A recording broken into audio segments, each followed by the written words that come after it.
ready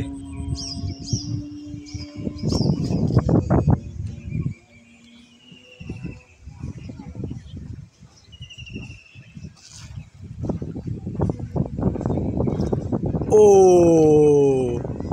কাতলা কাতলা কাতলা গ্লাস কাপ 10 কেজি কাতলা 10 কেজি 10 কেজি হবে না কত 10 কেজি ভাইরা বললো 10 এমপি সাহেব বলছে 10 কেজি 10 কেজি আপু শিমুল ভাই বলছে 10 কেজি হ্যাঁ শিমুল ভাই বলছে 10 কেজি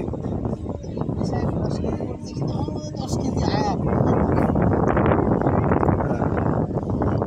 এই শালা দুই কান্দর অক্সিজেন দি চুরা তো বেদবি করতে হয় না ঠিক আছে মরে গেছে না তাজা তাজা এই শালা এই হ্যাঁ পানি হচ্ছে চলে আমার আজান দিচ্ছিস